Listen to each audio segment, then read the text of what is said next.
Commissions and Advisory Committees, Community Enterprise, and Commerce City Business and Professional Association.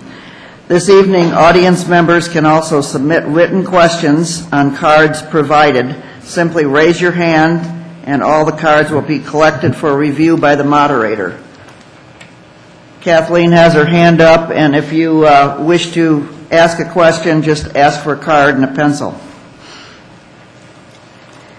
There's a timer in front of the dais that will count down the remaining time left for the candidate remarks or answers. A buzzer will sound at the end of your time, and in fairness to all candidates, you must stop speaking. Finally, we ask that the audience members be respectful of all candidates this evening, providing applause only when requested and not engaging in verbal commentary. Please also silence your mobile devices, and if needed, step out of the room where you can view the forum in the atrium and drop your child off at daycare. We'll start with the school board candidates, and let's begin with the school board candidates who have joined us tonight. Please welcome them with a round of applause.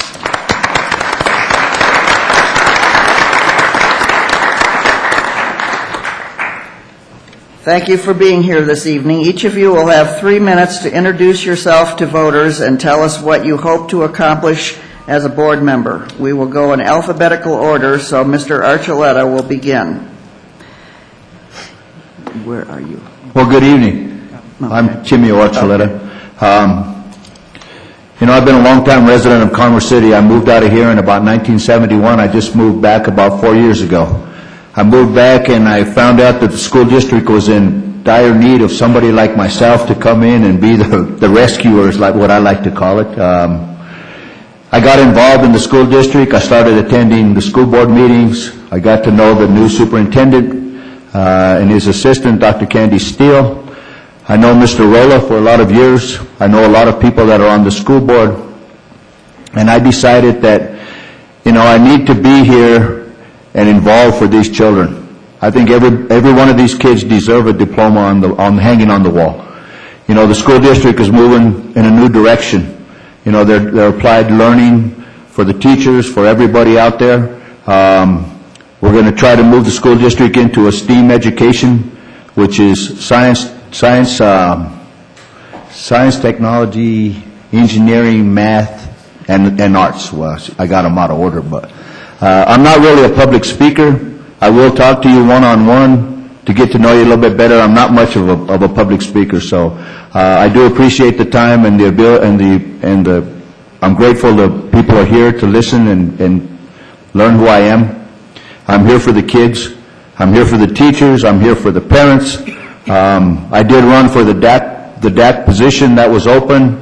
I got involved in DAC. I started bringing some of the community people back into the schools. I think it's very important that the community is involved in their schools. I think the parents need to be a little more involved with their children. I think together we can move the school district in the direction it needs to go. I know we're headed in the right direction. I recognize a lot of people in here. I went to school with some of you folks in here. And that's who I am. I'm the same guy as I was when I was in Rose Hill Grade School, Kearney Middle School, and Adams City High School. So I'm still the same person. I'm just here back again. So that's me. Thank you. Okay. Do I turn this on again? Here? Okay. The next person will be Stanley Heller, School District, and I forgot to say School District 14 for Timio Archuleta, and then Stanley Heller from School District 27J. Well, the name is right. I'm Stan Heller, or Stanley Heller, whatever you want to call it. I was born in 1956. I graduated from Brighton High School in 1974. My parents both graduated from Brighton High School. My sisters both graduated from Brighton High School. 13 aunts and uncles graduated from Brighton High School, starting in 1921 with my Uncle Edwin, so Brighton is my home. As far as occupation is concerned, I really have been a farmer since 1977. I bought a farm in 1977 out there close to my family farm. And after I bought that farm, I was crazy enough to try to go to college and pay off a farm at the same time. So I went to Colorado State University starting in 1977 and finished in 1980. I've also gone to the University of Colorado, the University of Connecticut, Ames Community College, Community College of Denver, and Fort Morgan County Community College. As far as teaching experience is concerned, I spent 17 years doing substitute school teaching work in School District RE8 and 27J. RE8 is Fort Lupton, for those of you that aren't familiar with that. I was certified to teach both vocationally and academically for 20 years. My grandfather started the teaching tradition in this area by coming here in 1899 to a place in Arapahoe County called Brighton. It was Arapahoe County in that day. That was before 27J was even created. I have a very powerful background as far as educators are concerned in my family. I've got 3 nieces. All 3 nieces are school teachers. Both of my grandfathers were school teachers. The priority, of course, as always, is helping the kids learn. It's the best thing I ever did, and it's the most fun thing I ever did. You certainly don't teach school to make money, but I could teach school and have fun and enjoy teaching the kids something that was worthwhile to them.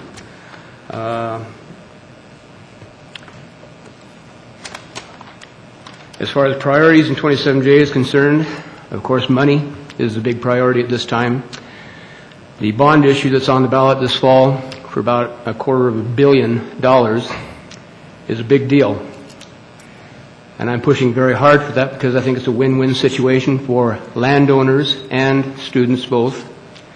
The landowners, by having good schools in their area, the property value will go up for them. That will pay off nicely when it comes to retirement time and you need to sell that house and move someplace else. And the kids need to benefit too. If anybody's been around Brighton for any length of time, a year ago the kids at Brighton High School and at Prairie View got on the street and helped protest the tightness, the congestion in their schools. And that helped that bond issue last year come within 121 points of passing. The kids are important and they know it. Thank you very much. That's it. Okay, the next one will be Fareed Jaleel. Good evening. My name is Fareed. It's a Persian name, but if you can't pronounce it, I understand. I grew up on the East Coast. My mother and father came from 2 different continents and met in Washington, D.C., and I was born in Virginia. That's why I say I'm brown on the outside, but red, white, and blue on the inside, because I was born there. And I have been a business owner, and I still am, a teacher, a volunteer for community organizations, and I currently am the Ward 2 Planning and Board of Adjustments Commissioner for Brighton. I have been involved with the Boy Scouts of America, the Boys and Girls Club, and the Big Brothers Big Sisters organization. My current business is funding local public schools in Denver. I take a family-friendly business and I advertise them in the public school, and 50% of the revenue that comes from a chiropractor or another type of family-friendly business will go to the school that participates.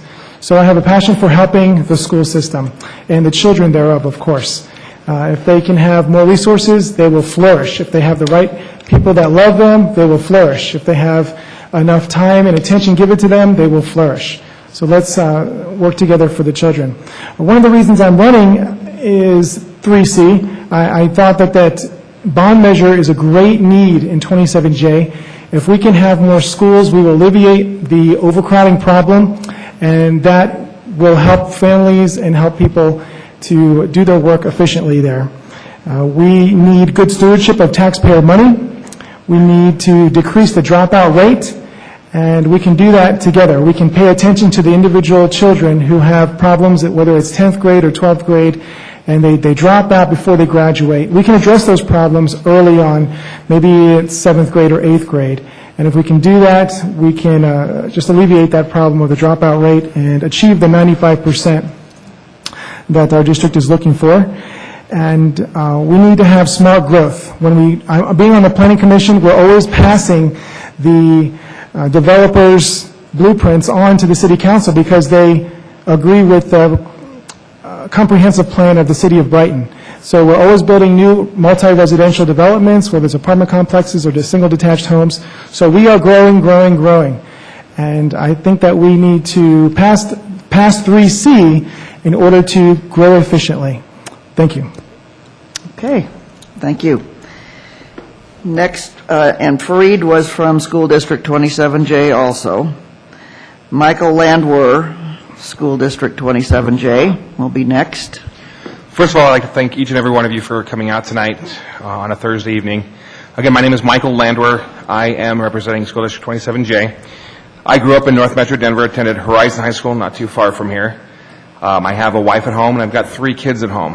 One is a sophomore. I have a 13-year-old in 8th grade, as well as a 9-year-old in 4th grade. I have been serving on different school boards for 6 years. I served 4 years in Weld RE8 in Fort Lupton. I was on a number of different committees out there, including a Teacher Incentive Fund committee. After I moved to Brighton, I ran for the school board as soon as the seat became available. I served 2 years up until June of this year, where unfortunately I changed my residence and I had to resign because I moved into a different director district. Once I spoke with the former director, I decided to run again.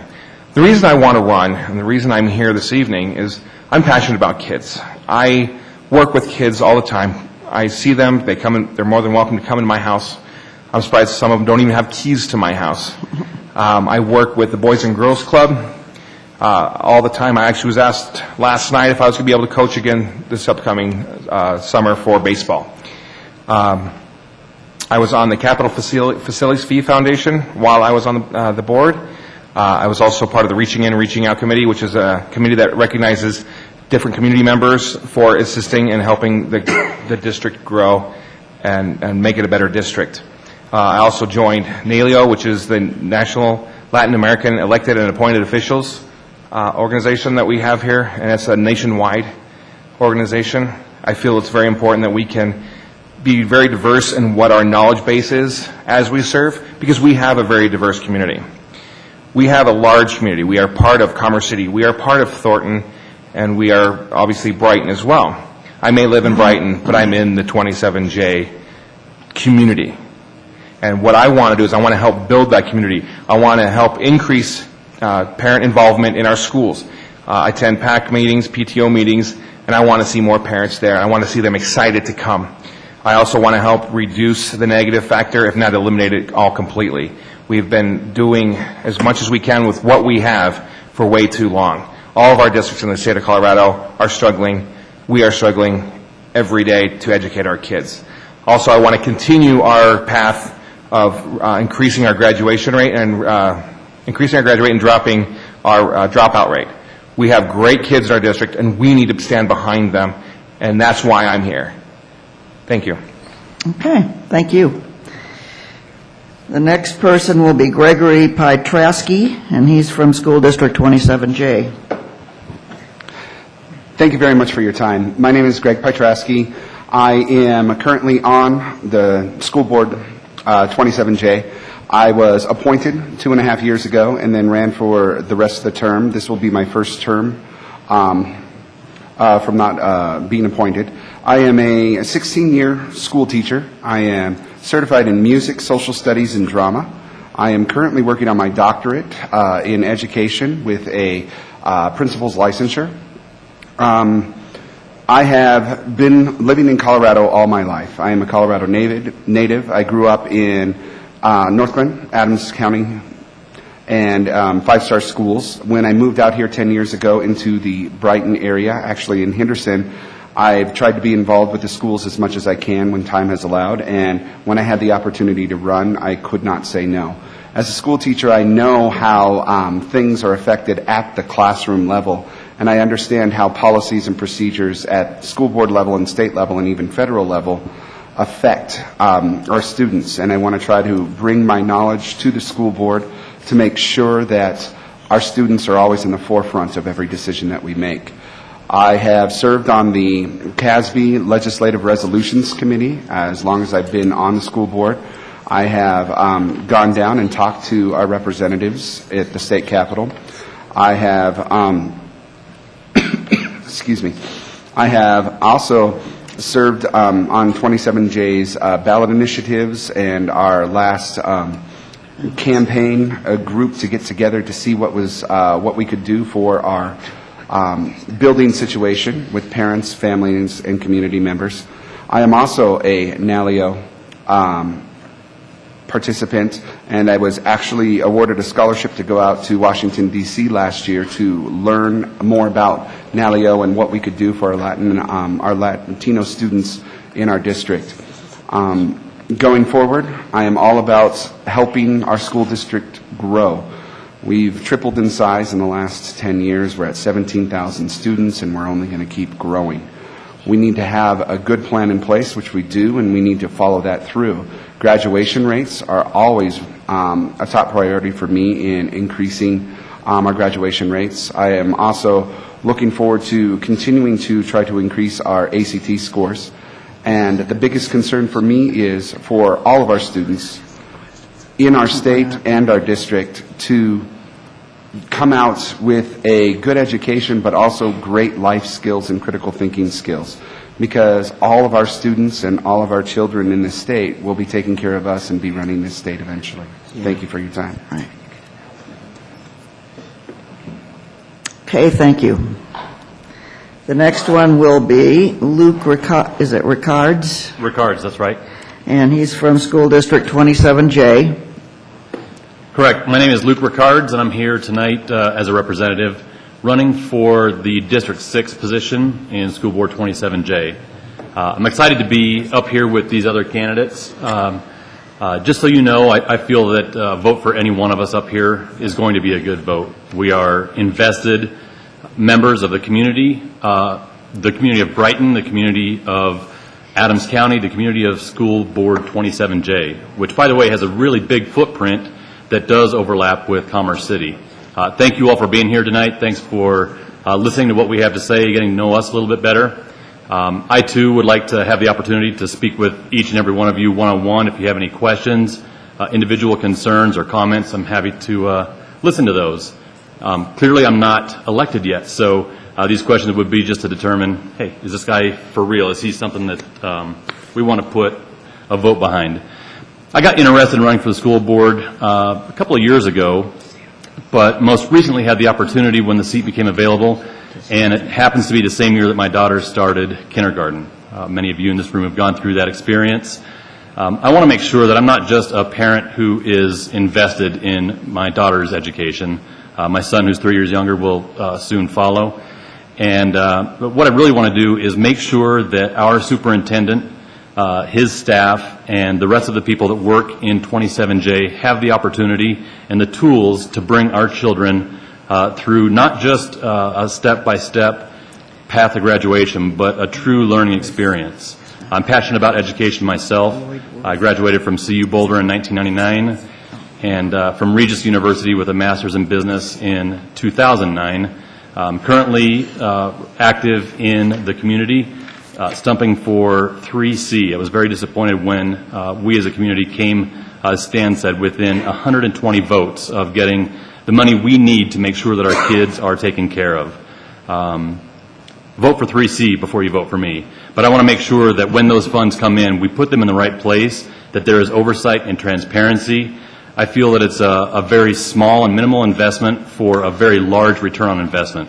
Stan talked about it earlier. The investment is not just for our children, where we will give them a solid education, but also for our community, where property values will increase. People will want to move to this community and to this area as a result of a very solid school and school board with strong oversight, transparency, and the ability to accomplish the goals that we want. That is high scores in academics and a high rate of graduation. I think that that's something that we can all come together, get behind, and agree that we need to have, we want to have, and I think that a vote for me will help us put that direction where we need it. Thank you. Okay, thank you. The next person will be David Rolla, Adams 14. Thank you for coming to our session here and hearing these great candidates. I'm a little scared to talk now, but they have such great ideas, and these are the type of people that we need to help our educational problems that we have in our community. I don't care if it's 27J or District 14. So we do, yesterday we had a big article about the Aurora Public Schools. So it's a big problem that we have to address, and that is one of the reasons why I ran. We were having problems 4 years ago when I decided to run. We were in such a messed up situation. And as a teacher, as a lot of my peers here said, you know, I taught for 36 years in District 14 at Adams City High School. And I used to tell my students, and I look out there and I see about 3 or 4 of my students, I say, if you're going to get involved, if you're going to talk about it and complain, don't say nothing unless you get involved.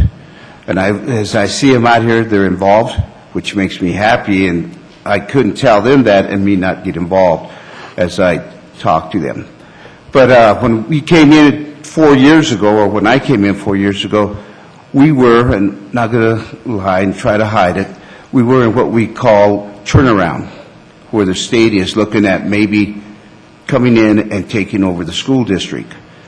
We did not know about it. We were already 2 years into the turnaround system before we found out, and the first thing we did is we hired some great people to get our district out. We hired Superintendent Pat Sanchez, who has really turned the district around and made it one of the better school districts, and so he continues, but we're not done yet. We know we got to work on a bond. We need a new, what we call a super middle school, to try to help our students become better students, which they're already doing.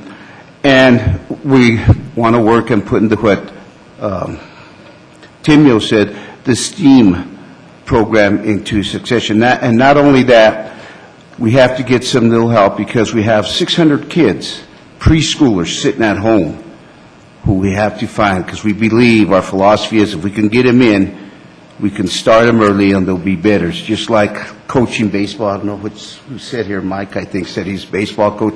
I've been coaching for 40 years, and I always believe when I had a good team was because we had the Little League programs doing it. So this is my reason, and to continue to work with the city. Without the city, we wouldn't have some of the things we do, and just want to continue to have that relationship. Thank you. Okay, thank you.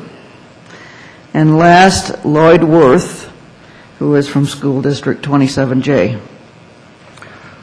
Well, thank you. As she said, my name is Lloyd Worth. I'm running for the director seat in District 3 in School District 27J. I want to thank our host for inviting us this evening. It's really a great pleasure to be addressing the group here. I'm a local business owner in Brighton. I have a financial services company.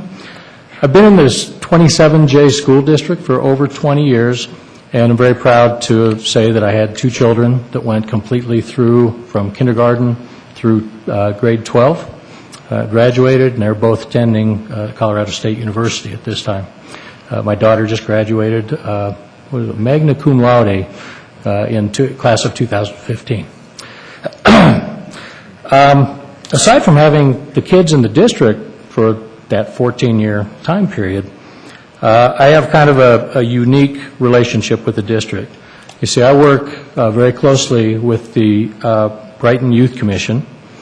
That's a group of 20 young people, very diverse group of 20 young people, and I get to deal with them and address issues in the community with them. I also get very close with them and their families, and I'm able to see from their perspective the challenges and the successes that they see within the school district.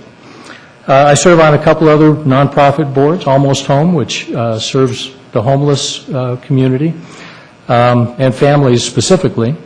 So I get a little bit of that perspective as well. So I think one of the things that I can really bring to the board is a different perspective, maybe a well-rounded perspective from the side of the youth. I can't tell you how pleased I am to see several youth in the crowd tonight. That warms my heart because I know that it means that they care about stuff. Either that or their parents made them come. So,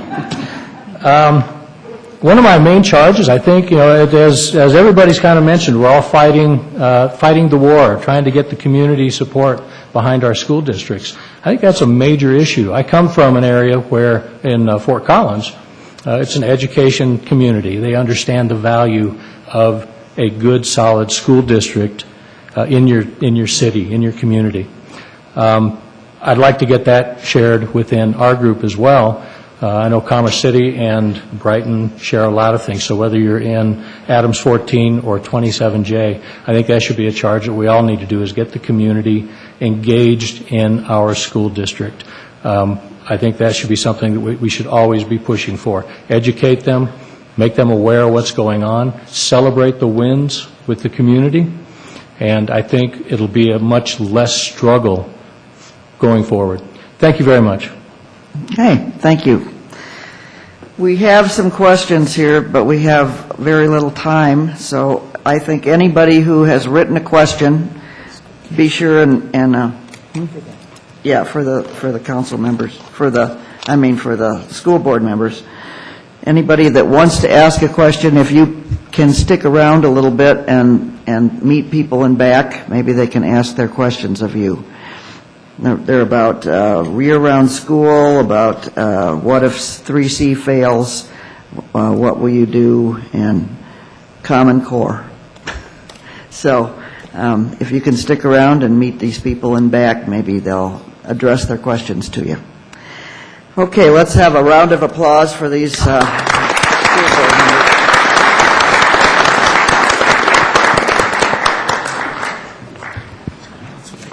Okay, we're going to take a 5-minute break now, and we'll put up some new sign cards and name cards.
Could we have the city council candidates come up and take their seats, please?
Now let's welcome all of our city council candidates to the dais and welcome them with applause.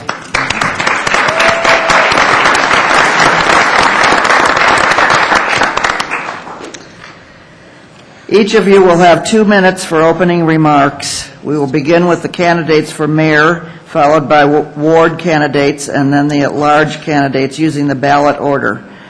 And we will begin with Mr. Hamby, and you have 2 minutes to introduce yourself and say whatever you wish to. Thank you. Good evening. I'm Gordon Hamby, proud resident of Commerce City, Colorado, and candidate for the office of mayor. I'd like to thank the Commerce City Business and Professional Association and Community Enterprise for hosting this wonderful event. Community members in attendance or watching on Channel 8, thanks as well. I'd also like to thank the League of Women Voters for moderating tonight's discussion and my fellow candidates for their participation. Thanks also to my family, my mother, and my wonderful wife for their ongoing support. I'm a Colorado native and have lived in the wonderful Commerce City for over 13 years. Although my family's history goes back to Derby to the 1950s and 60s. I am of multi-ethnic background as my mother's parents emigrated from Mexico as small children during the Mexican Revolution. My grandfather founded the original La Hacienda Mexican Foods in northeast Denver, with family members living in Derby early on. My father's family emigrated from Sweden in the late 1800s, and my great-grandfather began a trend toward community service through police work. My father was a Denver police officer for 25 years. It is this history and personal background, combined with my professional background and life's experience, that enhances the presentation of myself to you as candidate for the office of Mayor of Commerce City, Colorado. I believe that my unique background, education, and qualifications are a great fit during this transitional time of growth, and that I will bring a new energy and focus to city leadership and her processes. I am very proud to respectfully present my candidacy for the office of Mayor of Commerce City in this forum as we work together to create and maintain a quality community for a lifetime. Thank you. Okay, thank you very much. James Riddle is not here. He's a candidate for mayor, but he is not here, so we'll go on to Sean Ford, who is the mayor. Good evening. Thank you all for being here tonight. I think most of you know me. I was born and raised in Commerce City. Lived here all my life, graduated from Adams City High School, later started working for the city in 1990. I worked in the street department for about 10 years and ran for city council. I served the community for 4 years as city councilman at large. Then I ran for mayor and was elected and served the community for another 4 years as mayor. I then took 4 years off, and I have served for the last 4 years. This is my home. This is where I've raised my family. This is where my parents raised their family. My father was the manager of the water district, South Adams Water and Sanitation, for 48 years. And I think he's kind of the one who has guided me to give back to my community. There are a lot of good things going on in Commerce City right now. I know our growth has changed a lot since I first started with the community. And we've impacted the school districts. There's some things that come with growth that are uncomfortable, and those are the things that we need to be careful about how we manage growth moving forward. At one point in time in about 2005 to 2007, we were 1,800 homes a year we were building. We're averaging about 400 homes a year now. But I have to take the time to say how important it is to pass this 27J school bond issue for the education of the kids within our community. I also worked many years now with Rick Teeter with the Airport Coordinating Committee. And 1A for DIA is very important as well. Commerce City didn't get anything with the noise violations. We do have the opportunity to now get 27% of half of the taxes collected off of the development that will happen at DIA, and as well as 27% of the portion of the $10 million that's left after lawyer fees. Thank you for coming, and we'll see how this election turns out, but I'm excited to serve for another 4 years. Thank you. The next person is Rick Teeter. He is the Ward 2 incumbent. Thank you for coming tonight. My name was, like you said, is Rick Teeter. I grew up in Commerce City. I am a Colorado native. I have spent the last 38 years serving the people of Commerce City. First, I served 34 years on the volunteer fire department, and the last 4 years on the Commerce City City Council. I am a Vietnam veteran Army. I was a helicopter mechanic, and my education was going through Adams City High School, and I also have an associate's degree in fire science, which I retired as a fire chief from Rocky Mountain Arsenal. I also will be retained this year for the next 4 years to also serve the people of Commerce City, and I will be serving Ward 2 again. I encourage the people of Commerce City to continue to vote for the current city council we have in progress so we can continue to complete the great projects that we are doing today and continue to serve the people of Commerce City and create more projects in the future. Thank you. Okay, thank you. Then our next candidate is Michael Scanlan, Ward 4. Thank you. I appreciate everybody coming out tonight. What an honor it is to be here. I appreciate your time. Again, my name is Michael Scanlan, seeking Ward 4. I guess with 3 Colorado natives before me, I should tell you, I was raised in Virginia, moved here 18 years ago. I tell folks I'm not a Colorado native, but all 4 of my children are. A couple of things that I think are most important to understand about this race. You know, we've got tremendous opportunity here in Commerce City. One thing I've been telling folks at the door as I've been going around knocking the district is we've got a tremendous city council already. If you're looking for a throw-the-bums-out candidate, I'm not your guy. I think we've got a tremendous council. My goal, if we're elected, would be to continue to work with the council that we have, to continue to raise our image. We've got such a tremendous opportunity up there in Ward 4. We've got a lot of opportunity going out towards the airport, and we can really raise our image and make Commerce City, take Commerce City to the next step, if you will. And I know the council's already working on that, and I'd be honored to be elected and to be able to help them with that.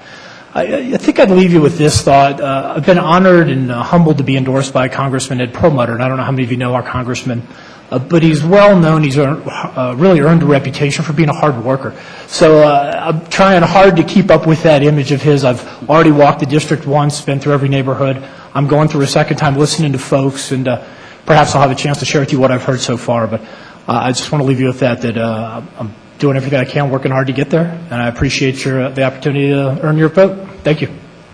Okay, thank you. Our next candidate is Pablo Diaz. Yep. Sorry. No, you're fine. Ward 4. Great. So my name is Pablo Diaz, and similar to Michael, I'm also not a Colorado native, but I'm married one, so hopefully that counts. I've been living in Commerce City for about 10 years now. I would say I married up. My wife is here right now, as are my 2 children. And so when I was first asked to run for city council this time around, I had to give it a lot of thought. I talked to a lot of people. I did a lot of praying just to see if this was something that I should consider doing. And it made a lot of sense for me to really consider doing it. And I've been very involved in the city. I led the Commerce City Cultural Council back in 2010. In my involvement with the Commerce City Cultural Council, we did some great things. We hosted some art shows with the school district. We hosted art shows with Cronky Sports. We started the city's first summer concert series. We began the development of the Public Arts Master Plan. And then I was appointed to City Council back in 2011. And then in 2012, I began the Commerce City Youth Commission. It's great to see Tony over here because he was one of my first youth commissioners. And so with that, I've also remained involved throughout the city through the 27J's District Accountability Committee a few years back, and now I serve as the vice chair for the Adams 14 Education Foundation. So it made sense, based on leadership experiences that I've had, to pursue this seat once again. Thinking back to, I'm also very involved in the Brighton Chamber of Commerce, the Metro North Chamber of Commerce, and the Aurora Chamber of Commerce. And so for me, being very pro-business and pro-development, I definitely think that that's what Ward 4 needs, is to continue to develop our area, the Reunion area and everything pretty much east of Chambers. So as I look back to my experiences, both with the city, both my personal beliefs in how to develop the city, I think it makes a lot of sense, especially seeing that I did sit on council before. Looking back, I guess using a council term, and I guess using a construction term, I'm probably shovel-ready when it comes to serving on city council again. Thank you. Thank you. Our next candidate is Ellen Hogue, and she is Ward 4 also. Thank you. My name is Ellen Hogue, and I would just like to thank the Commerce City Business and Professional Association and the Community Enterprise for hosting our forum this evening, and the League of Women Voters for keeping us on task, as well as all of you in the audience who have taken your time to come out this evening, and the viewers on Channel 8. I have lived in Colorado for 46 years, so pretty much native. I have celebrated my 10th year living in Commerce City. I'm married. I have 2 children that have been born in Colorado and 3 grandchildren. I have 12 years experience on the Board of Education in Mapleton Public Schools. During my service there, I served as president during a superintendent search. I have served 3 years on the Colorado Association of School Boards, 4 years on the Adams County Community Corrections Board, and currently serving on the Board of Adjustment in Commerce City. I believe our city has a very bright future. The passing of the 1% sales tax, plus the completion of the 5 projects that comes along with that increase. The pool at the Pioneer Park and the Second Creek Park have been completed. We are seeing the widening of Tower Road, plus 2 parks and a recreation center to serve our citizens in the north area. We need to be proactive in attracting new businesses to our area and to generate more jobs as well as revenue. I believe in a balanced budget. I live in a balanced budget in my home, so this is what I would strive to do. I hear the citizens in the north area talking about we need a restaurant other than fast food. The council passed an incentive package for a restaurant in the meeting on Monday. Negotiations will continue with the Peter DeFries company for the land on the southwest corner of 104th and Chambers. Full disclosure will come at that time when negotiations are completed. Okay, thank you. Our next candidate is Maria Gonzalez. She is an at-large candidate.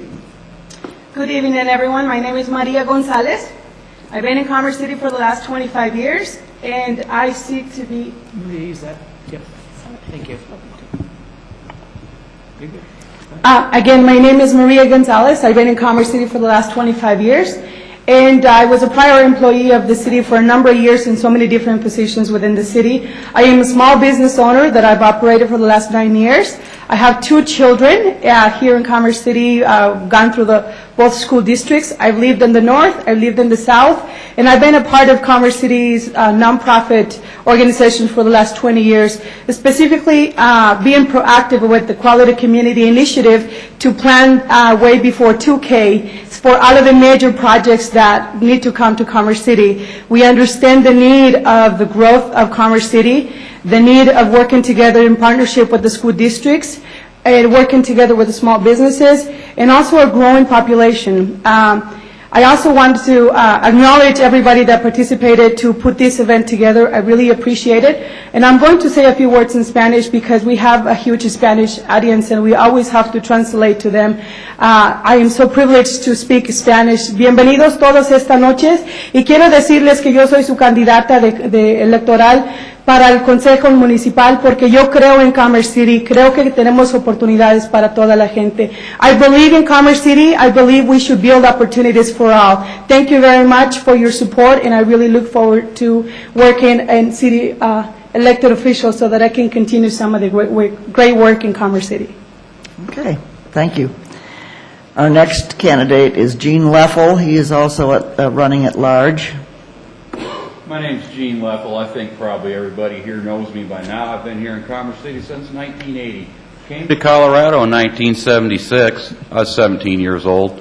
Moved up here in 1980. I was looking for a place to stay and start my business. Been here ever since. I raised my family here, my wife and my kids. My wife was a native. I wasn't.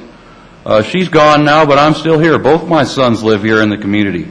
I've been a business owner-operator in this community for over 35 years. I started writing articles for the Commerce City Beacon. Got a lot of feedback. I always put my real name and phone number on there. A lot of people called me. Next thing I know, they're calling on me to run for city council, and I was like, I really had never thought about that. But I listened to them, and I thought maybe I'd give it a shot. So I started coming to the council meetings 10 years straight. I came to every council meeting from start to finish, every study session start to finish, all the planning meetings, the budget retreats, more meetings than anybody could ever even add up. I studied those meetings and learned that job. I ran for council. This will be my 5th time running for this seat. If you don't know me by now, come by my house and visit me. Call me on the phone. I live and work here in the city. I'm not connected to guys out of town. I'll be here when you need me. I don't leave all the time. I've studied the job. I can do the job. I've been part of many community organizations, started a few, worked with a few.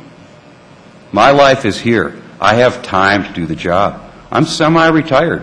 When you call me, I'll probably be there. I won't be gone at my job at someplace out of town. I'll be here working, helping somebody clean up their yard, doing stuff in the city. A lot of community work I've done. I've worked with Ms. Gonzalez, Community Enterprise, 10 years right there. I would appreciate everybody trying to stop by my place, get to know me. You know, my place was built in 1922. It's a little rough, but you're welcome to come by. We got room for you over there. Thank you. Okay, thank you.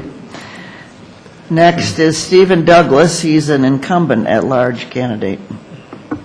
Hi. Thank you for being here tonight. I want to thank the League of Women's Voters, Community Enterprise, and the people of the great city of Commerce City.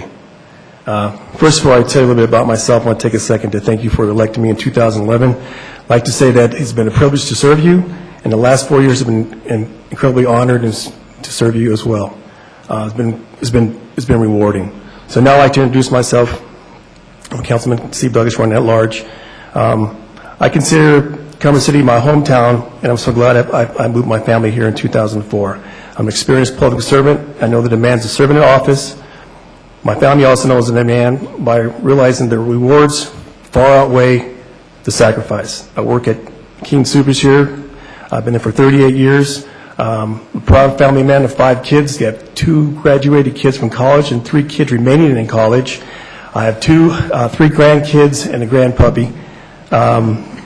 Oh yes, my beautiful wife is here, and she's always been at my side the last 4 years, including those late night meetings and going to community events that we call now date night. Prior to serving on council, I have immersed myself into the community. I started out by serving 2 terms as the Reunion Metro District Chairman. My wife thought I was crazy. She said, "Why would you do that?" I said, "Well, there was 2 spots, and I decided to take the chair."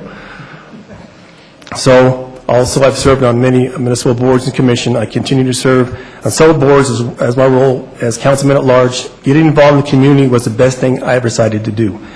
I now understand the importance of serving the public and working as a team player, especially when it comes to community involvement, handling government budgeting, financing, and your tax dollars. Like education is in counting, but using those skills for public service is definitely much more exciting. Again, thank you for your time and support, and look forward to serving you 4 more years. Okay, perfect. Thank you. Our next candidate is Crystal Elliott. She's running at large, and she's also an incumbent. Good evening, everyone. My name is Crystal Elliott, current City Council member at large for Commerce City. I'm a Commerce City native, born and grew up here, lived here for 36 years, attended all Adams 14 schools, actually was a student of Mr. Rolla, who is a school board member. I have 3 children, ages 24, 20, and 10, and I do have a stepson who's 15, and we have a puppy who's 10 months old.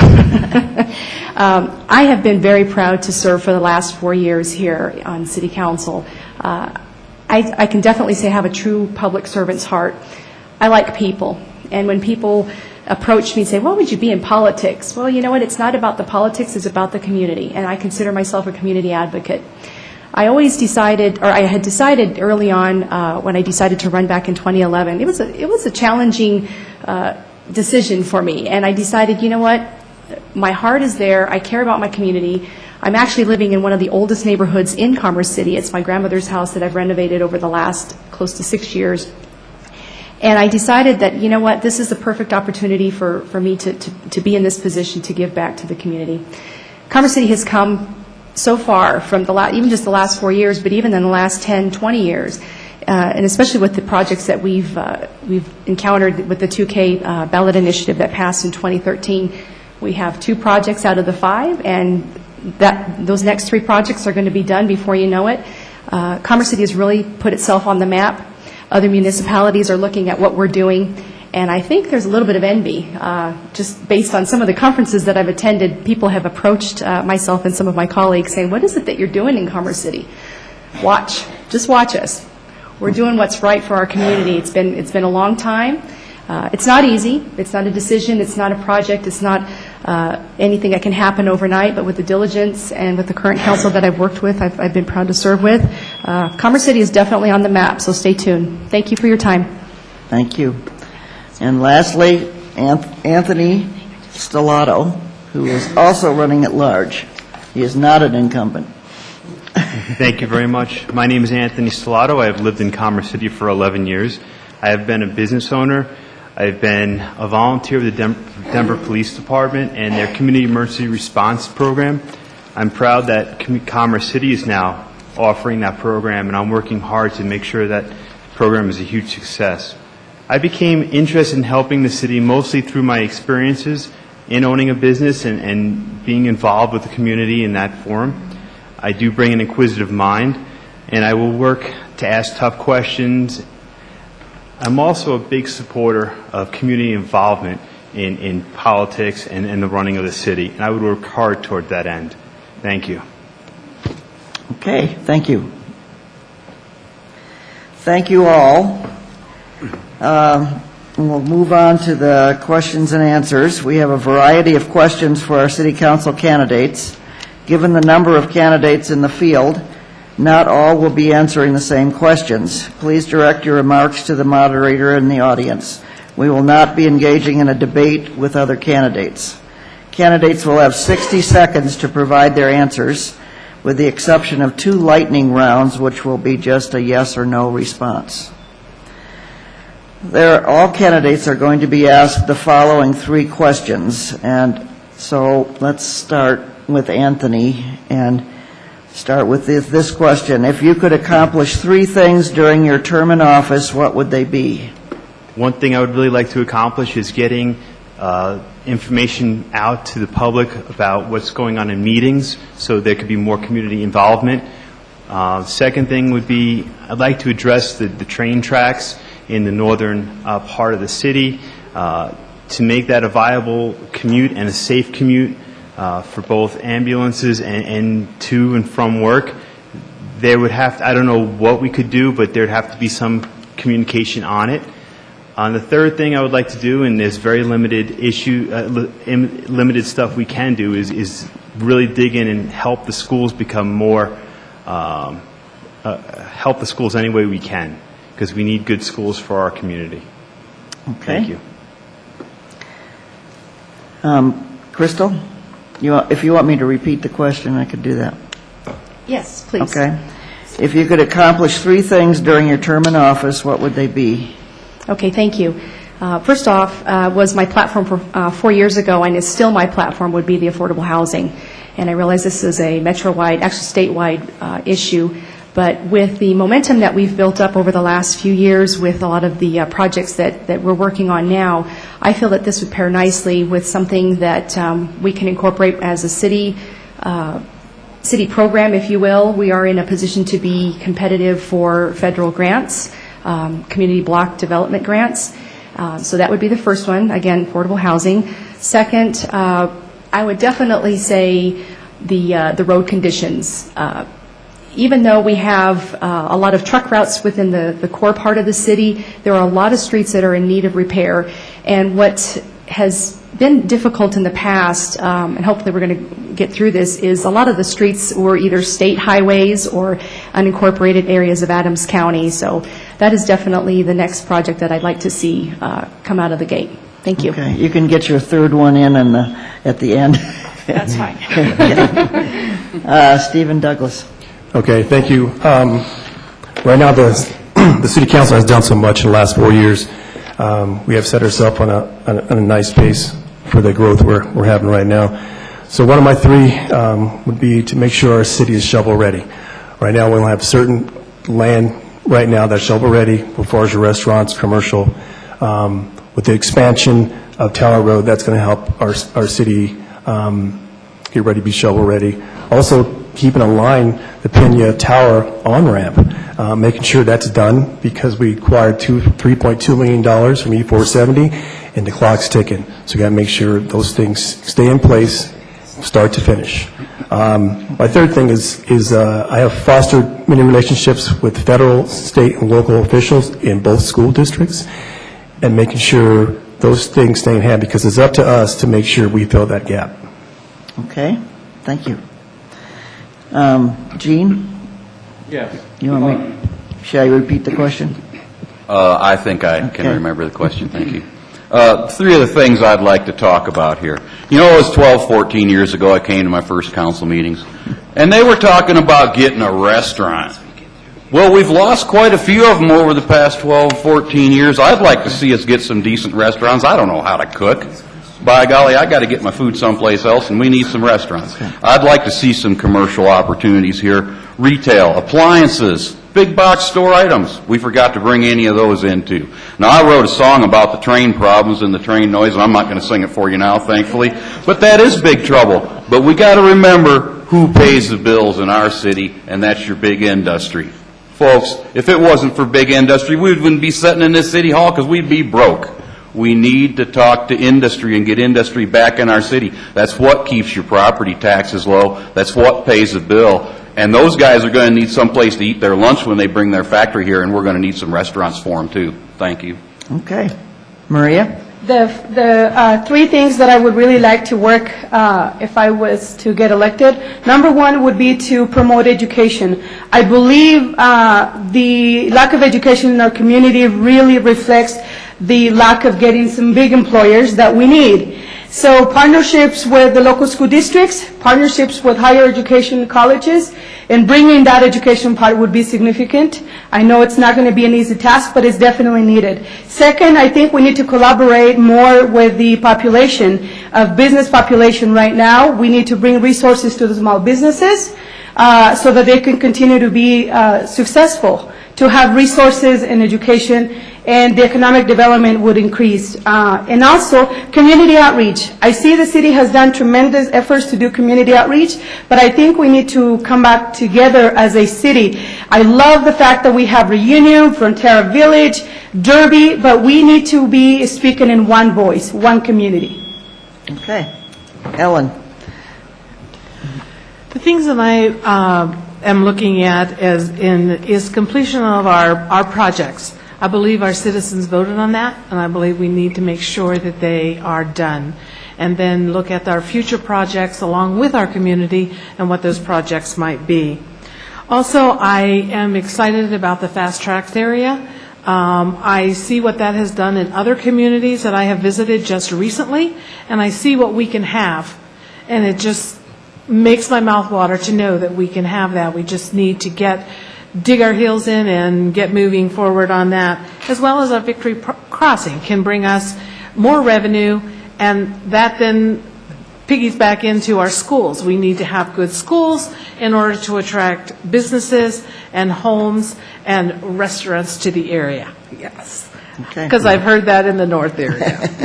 They're starting to. Yes, they are. No, we have fast food. Thank you. Okay. Paulo? First and foremost, especially in the northern part of the city, sit-down restaurant. I would like to take my wife, out on a date night. And I'm sure that they would actually want me to sit down for that. The other part is to really just make our city a little bit more accessible. We've all enjoyed driving down Highway 2.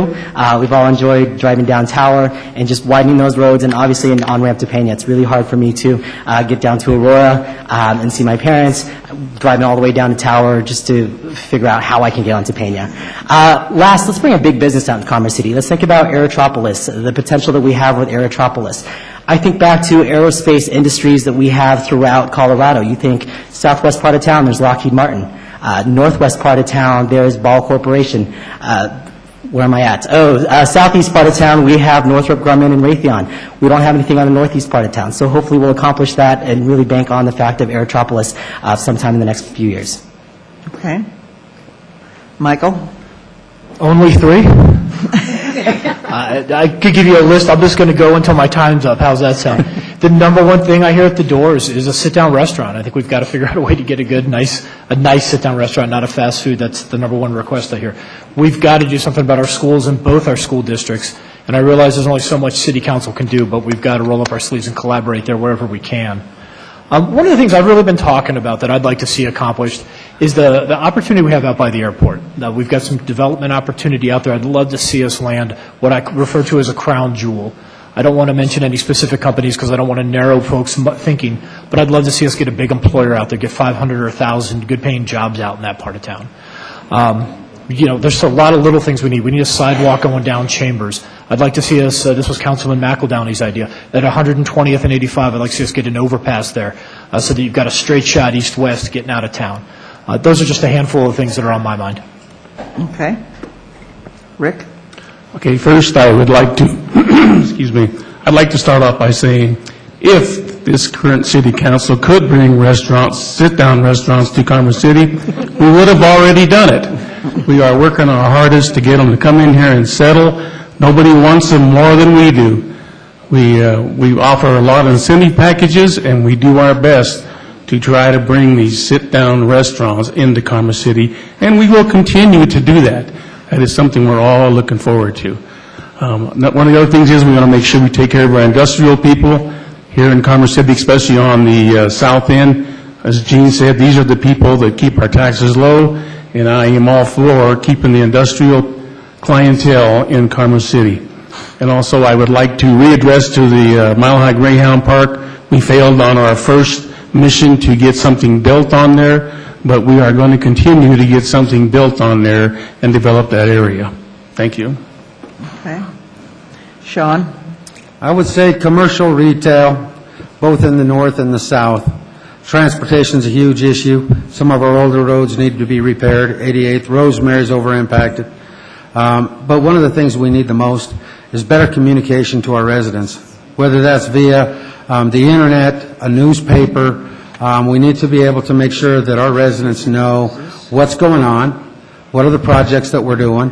Highway 2 is going to be a great new transportation piece. It'll alleviate some of the weight off of Rosemary. We still have to consider 88th, Rosemary, 104th is great. It'll be nice when it's widened, but we have to get an overpass over the railroad tracks, and we have to have the state's participation in that. So we'd already have it if we had the money. But it's continuing to work towards the betterment of transportation and economic development and communication. Okay. Gordon? Yes, number one, balanced development, whether it be Aerotropolis, roadways, education, retail, restaurants, to be sure that we're developing the city in a balanced manner. My concern is that we're increasing our radius, but there's things in the inner city, and I've heard from many people north, south, throughout the city, that they don't see that balance happening. Number two, educational advocacy, but I'd like to play that to the next step into our development by talking about workforce development, kind of educational advocacy where we bring people through our system in a method that they want to stay here, they want to work here, and that we have businesses for them to work in, and also to educate our adults along these lines. Third would be enhancing our public image from the outside, going out there, cheerleading, hold our heads high, be proud. We are Commerce City. We are a gem on the Front Range. We can rise to any occasion. Okay. Now we'll start with another question, and why don't we start at this end this time with Gordon. What do you think your role is as a city council member? My role as a city council member is to be a responsible steward, not only of the governmental entity and the attention that we pay to our community, but also of the monies involved. That includes a balanced budget, and that includes paying attention again to balanced development, to making sure the needs of our community is met as we move toward that quality community for a lifetime, to be sure that our residents can tap into it, feel that they're supported, feel that they have access to city council. I also believe that I need to be transparent, as does all city government, transparent and accessible, that we are in full observance of sunshine laws, that documentation is all available and easily accessible, and that our city government is moving into the community to talk to people directly, looking people in the eye, shaking hands on a regular basis. Okay. I need to make a quick announcement. We are experiencing an issue with Channel 8. We are still streaming online, and we will rebroadcast on Channel 8. It seems to be the issue is on the other end, and we can't override it. Okay. Okay, Mr. Ford, Sean, what do you think your role is as a city council member? Well, I think my role's what it's been over the last 12 years. Continuing to be accessible to the residents, to work as a team with the other 8 council members. One person doesn't run this city alone. It takes all 9, and you have to be able to get along and work well together. I have worked with the best city council I've ever worked with the last 4 years, and we have got a lot accomplished. But we only were able to accomplish that because the citizens allowed us to. We need to make sure we continue to listen to our residents. We need to make ourselves accessible, and we have to be prideful in the job that we do.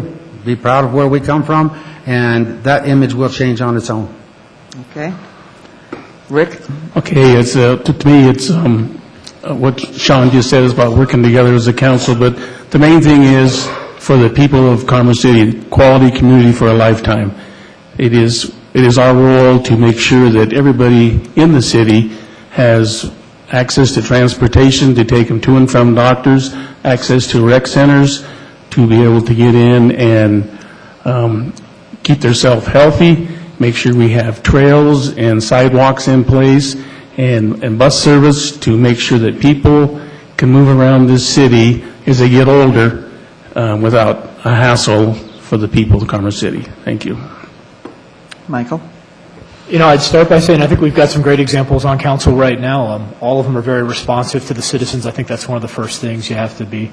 I want to echo what the mayor said. You definitely have to be collaborative. It's obviously a team approach, and I think the current council's done a great job with that. So obviously that needs to continue.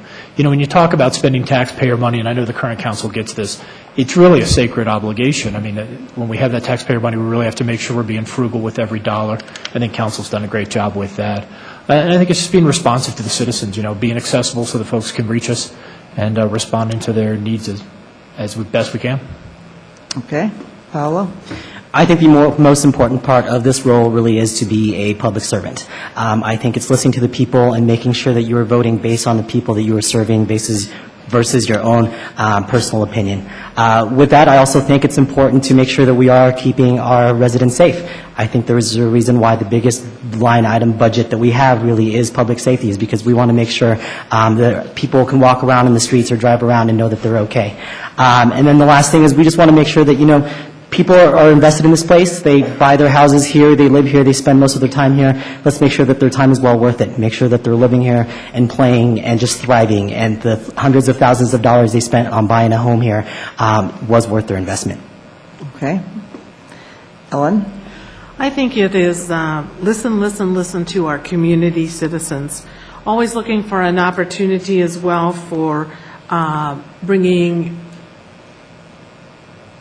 big box stores or small businesses to our community, which generates revenue, which generates jobs, which generates the attraction for that restaurant to come to our community.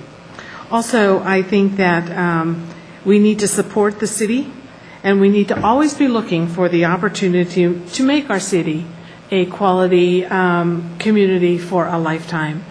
And it's always looking out there, looking in the future, whether we are at a meeting, whether we are in the community, no matter where we are, is representing our city as a leader in the metro area. Maria? As an elected official, I feel that we have the responsibility to make sure that we balance the budget, but we also become the voice of the residents in the business community. If you don't understand how to serve the population of the city, then you don't understand people. We need to, 100% of our customers would be people. That's business owners, that's residents. We need to be in front of them. We need to come together with solutions. We have to make partnerships, work together with the local communities, nonprofits, school districts, governmental entities. Everybody needs to come to be a stakeholder so that we can move the city forward. Transparency would have to be, one of the accountability issues. And having access to having communication and working together. And I think understanding what the values of the government is, the values of the community, and understanding what the basic human needs are of our community would be a priority. Thank you. Jean? Could you please repeat the question this time? What do you think your role is as a city council member? Well, I think as a city council member, you should be a liaison between the rest of the world and the city.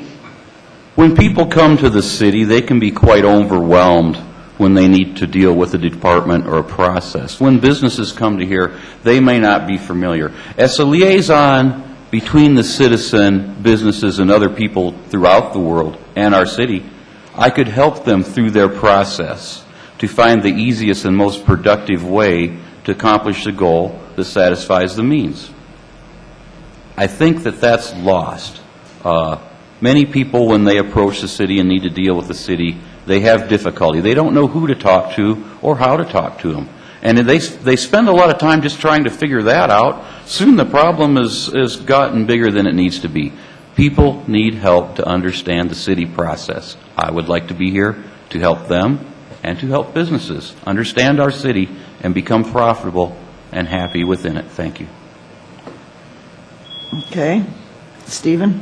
Yes. I say my role in City Council is to continue, like I said before, to foster those relationships with our community. Community engagement is huge. I talk to folks all over the city as far as what they like to see. So when it came to these 5 projects, to me, the biggest thing was to not have exclusionary zones. Trying to get everyone to use the city's facilities that we create off the 1% sales tax that was passed in 2013, like a new water park. You have people come from all over to enjoy that. You don't have to invite them; they will come. In the north, we're getting ready to do the new rec center. This is another thing. It's an inclusionary area. It's for everyone. We have to make sure that our streets are safe. Our police department is running right. Our biggest asset is our employees. So I just want to make sure that, being on council, it's a big responsibility. Okay. Crystal? Thank you. So what I would consider would have been what I've been doing for the last 4 years, and again, I said that I truly have a public servant's heart. I listen to people. I'm approachable.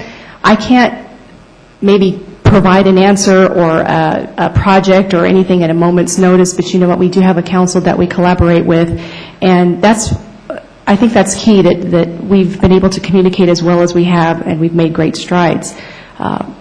I visit with people all throughout the city, whether I'm shopping at King Soopers in the north area or in the south, and again, I live in the south area.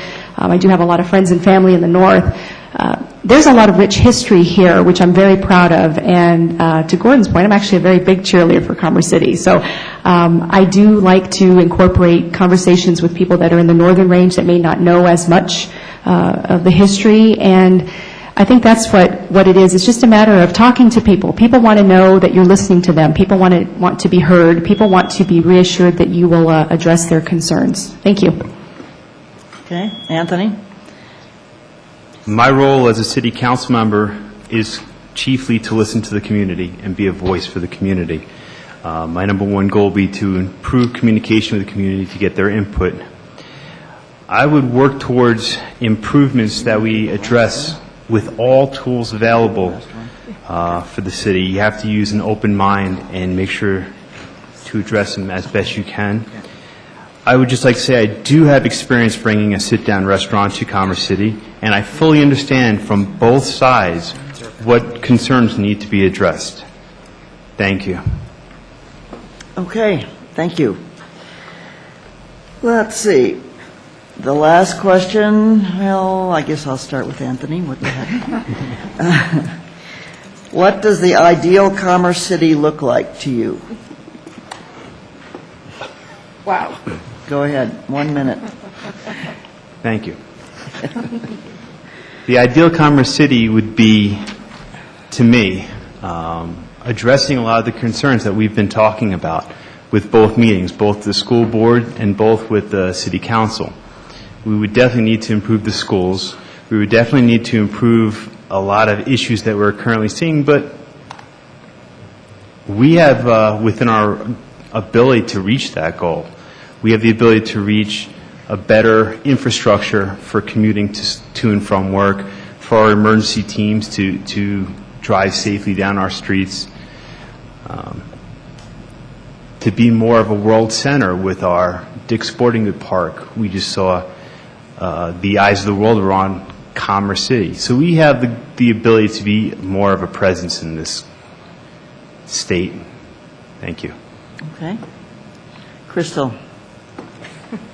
Musical chairs over here. Well, I would say, obviously, a city without train blockages. But, that can't happen overnight. That's something that, is continually a process. We do have that division between the northern range and the southern part of the city, but a lot of that's because of the geography of our city. We do have a wonderful, beautiful national refuge, so that's something we need to be proud of.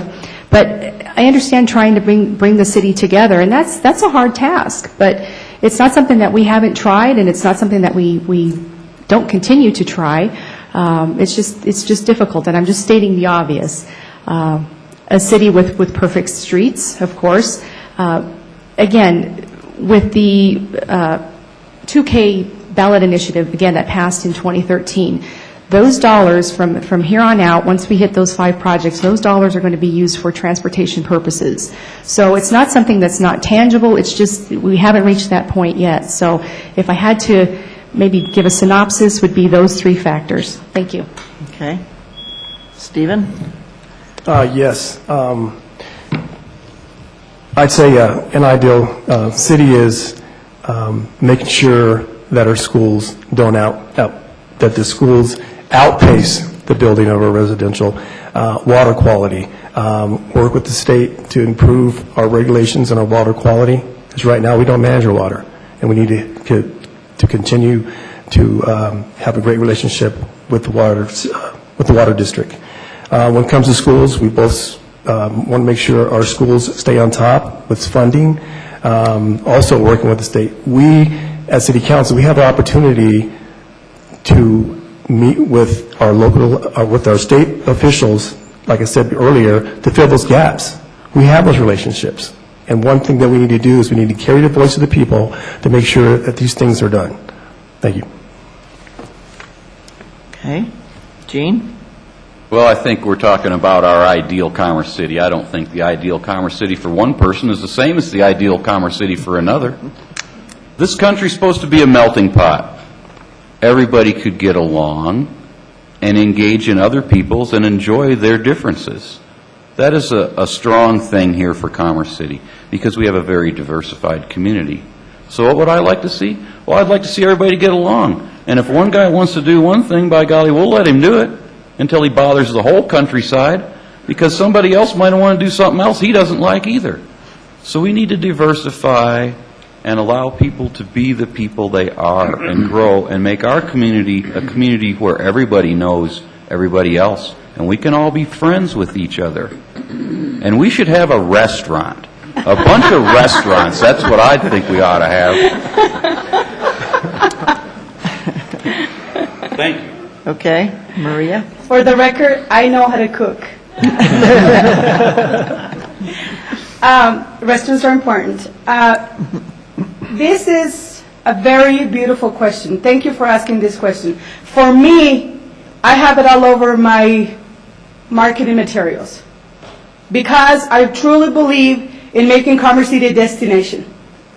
Okay? What I would really like to see, the perfect Commerce City would be a place for everyone to enjoy where we live, enjoy where we work, have opportunity to learn and play at the same time. It's a teamwork effort, and everybody needs to come together in this. I don't believe we are divided. I don't believe we have problems with the division. I believe we have opportunities that we have to embrace. People chose to leave to come to Commerce City. Let's choose to welcome every single person, every single business with open arms, and start working together. Good, okay. Ellen? When I think of the ideal city, I think of a place where I feel safe, that I can walk outside my home, visit with my neighbor, and not worry that something bad is going to happen. When I think of recreation for the ideal city, I think of trails that are connected, that you can go from north to south, east to west. And along with the trails, I think of transportation. Transportation takes us to places. And so we need to be able to get to those places in a timely manner, and so it's not congested. And so, you can leave home and know you're going to take 15 minutes to get there, not a half hour. And the other thing is the ideal place is a place where we all value our history. We all came from someplace. And so I think we need to value our history here in Commerce City and look at where we came from and use that as a starting point for our future. Okay. Pablo? That beef's not for me, right? Just making sure I'm not done yet. Because I speak that fast. To me, I think the ideal Commerce City is really a place where people want to live here, people want to move here, and people really just want to come here, even if it's just for a day.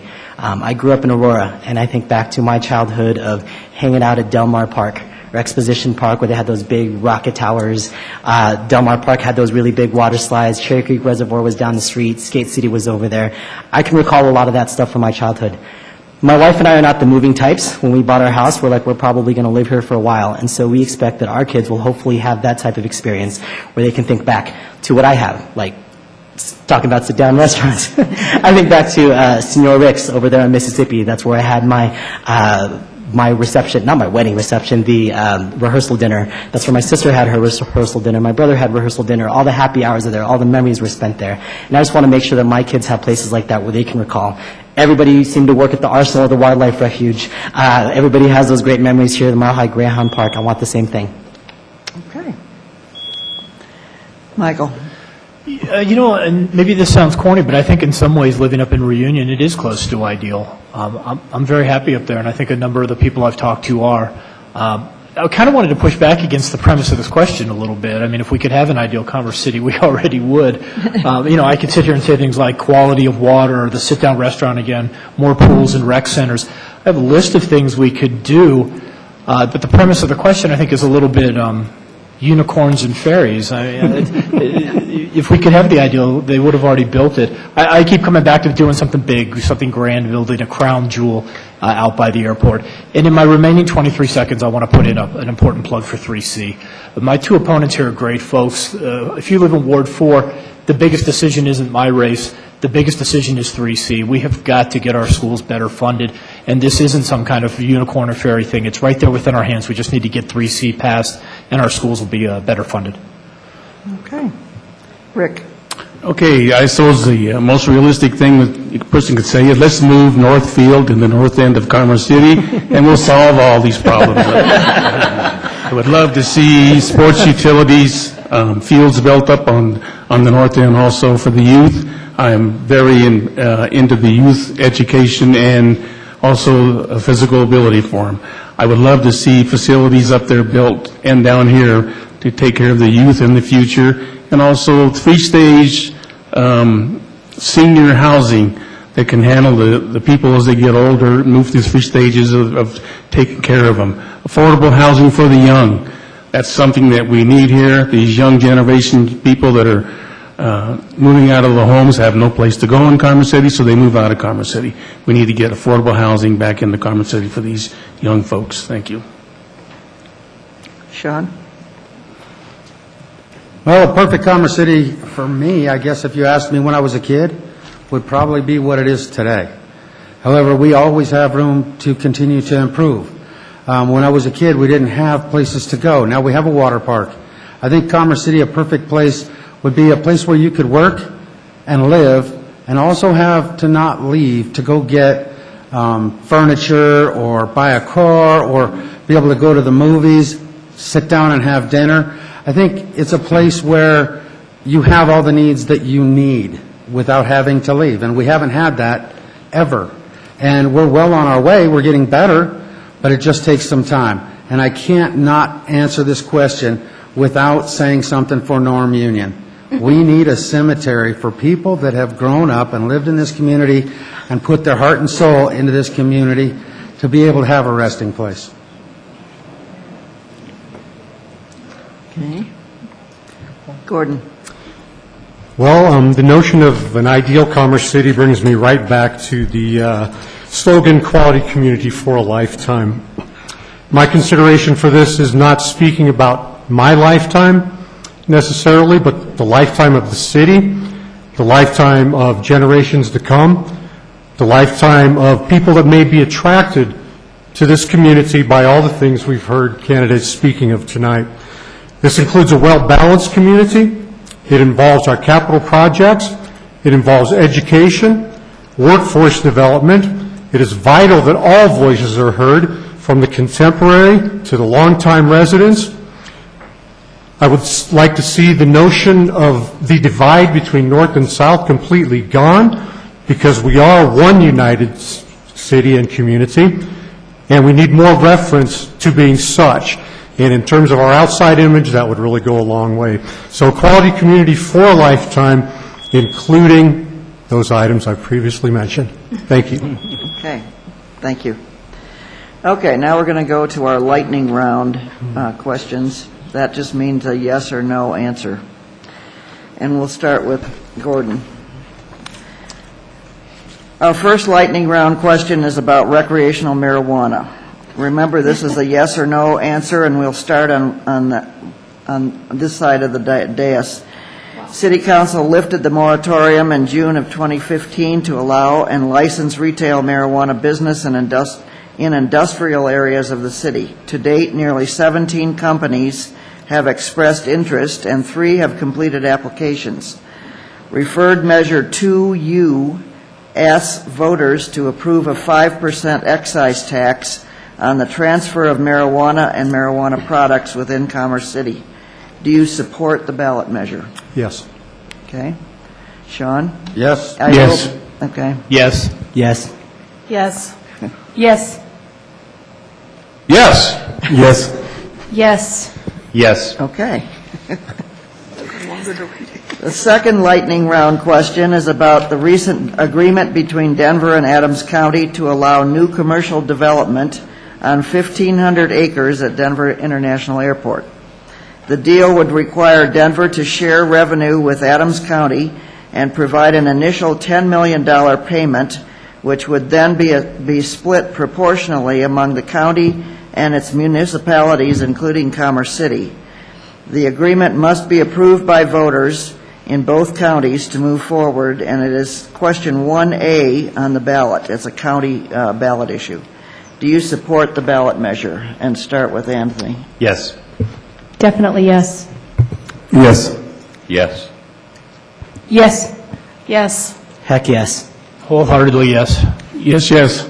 Yes. Yes. Okay. Okay. Okay. Now, okay. Now we'll go back to some questions that will, and I'm not going to ask them of everybody. I'll just pick out a few of you to ask each question. Let's start with Paulo this time. Commerce City is one of the most diverse communities in the region. How would you represent those populations that are underserved in the city? I think no matter where you're from and who you are, it's very important to feel represented. I've served on Adams 14 Education Foundation, the Cultural Council, 27J. I'm Filipino myself. I have multiracial kids, and honestly, my day job, I'm the director of K-8 programs at Junior Achievement, and spend a lot of my time anywhere from lower income schools to higher income schools. In fact, I was just at Central Elementary School yesterday and spent time with those kids yesterday. So I think representing them, it really is about hearing them, talking to them, and being present for them, hearing what they have to say, hearing what their needs are, and trying to help them solve their problems. Okay. Maria, same question. Commerce City is one of the most diverse communities in the region. How would you represent those populations that are underserved? Very good question. I think the only way that you can really represent them to begin with is to understanding who they are, having a celebration for who they are, and really making it an opportunity to be welcoming every different ethnic group that comes into our community. Understanding what the basic human needs are. I have a lot of work done in the last 25 years in Commerce City, especially 20 years working in community outreach, so I know a lot about community outreach. I know a lot about listening and really celebrating the diversity of our community. So definitely working together with the school district and partnership with so many other entities and really bringing together the celebration of cultures and meeting the needs when they are in the school district and challenging those that are not, celebrating the culture and the diversity in our community. Okay. Crystal, same question. I grew up in a diverse community, so I know firsthand, first of all, understanding what the people's needs are, regardless of race, ethnicity, background, and getting to know them. And again, that goes back to my previous comments of listening to people. People want to be heard. People want to be understood.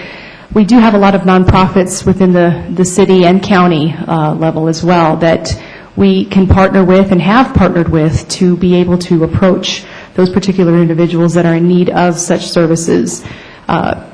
I think building a stronger partnership now, more so recently in the last few years with both school districts 27J and Adams 14, has definitely made great strides. We're not done yet, but that's another avenue because there's a lot of families there that are in need, and by discussing these issues and concerns with the school districts, we can definitely find the proper resources to be able to address those particular issues or matters. Thank you.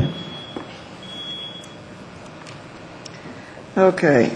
Let's go to Anthony. We often hear the city referred to as North versus South Commerce City, but in reality we are all one community. What would you do to continue the work underway to unite our city?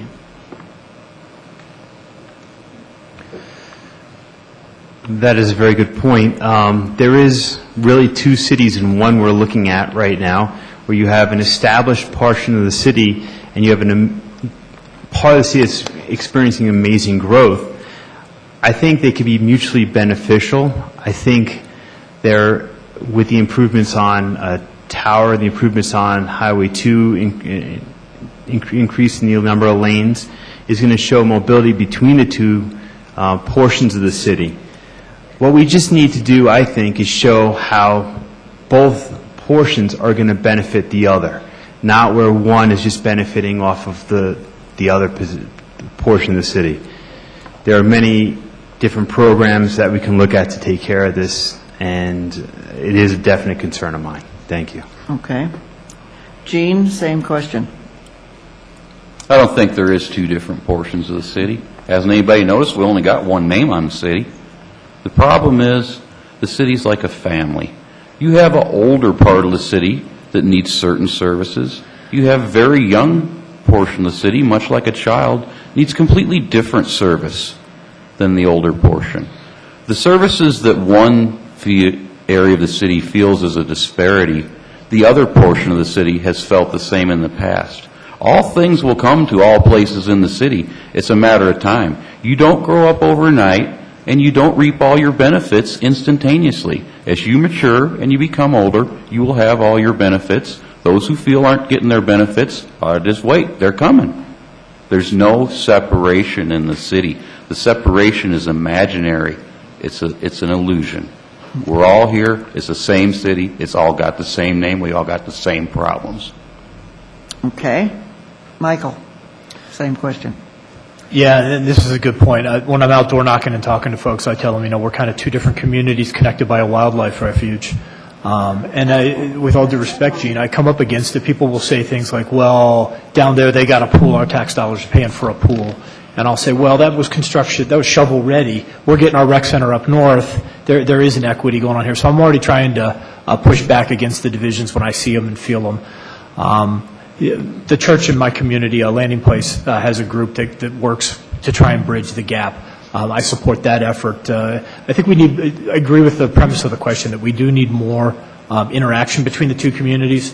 I would certainly be, if elected, I would certainly be down here on this end of town as often as I could, and would support any efforts of that nature to help increase the interaction between both ends. Okay. Sean, same question. We are one city. However, part of the problem is we have different addresses, different zip codes, and I think it's confusing. And we really need to get the U.S. Post Office to not have such a diverse change. People think they live in my neighborhood, think they live in Henderson. And I, as the mayor of Commerce City, I want to sign everything that comes out of my home, Commerce City. But I have to sign it Henderson or I will not get return mail. So I think that's confusing to people. We have people in Commerce City that have a zip code and their postal address is Brighton. And if we can't get those things changed, people then have an idea of living in a different city than where they actually are. That's confusing. And we didn't build a swimming pool down here, a water park for the residents in the south. It's everybody that lives in Commerce City's swimming pool. And the people that live in the south, you're getting a brand new rec center too. One city. Rick? Okay, I think we pretty much touched on just about everything is true. I like what Gene said also. It is two different age groups of type people. The South does have different needs than the people on the North. The North is expanding right now. They need a lot of new entities up there, and we are working to get those new entities formed. And the people down here need different things also. The answer is just to continue. I think the answer is just to keep continuing to do what the areas need, whatever it is, whether it's senior citizen homes or new rec centers or new ballparks or whatever, and try to help out both sides of the city as they need it. Okay. Next question is, many candidates have stated economic development is their top priority. What is your plan to foster economic development that serves residential needs? Stephen. Yes, that's a great question. In the North, people talk about restaurants, and the problem we have is we have a lot of land. We have 64 square miles of city land. 42 right now has been incorporated. We have a lot of folks who have come in from other areas around the metropolitan area and expect certain things to be here, and it doesn't work that way. At one time, we were the fourth fastest growing city. So, in order to fill that gap, we have to make sure. Could you repeat the question? My mind is spinning here. What is your plan to foster economic development?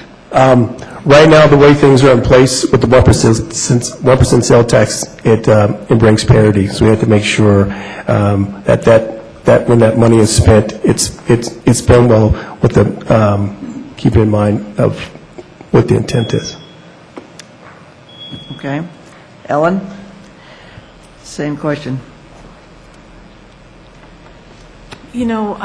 This term, shovel-ready, has a new term, maybe to me, as I went to a study session and heard that term.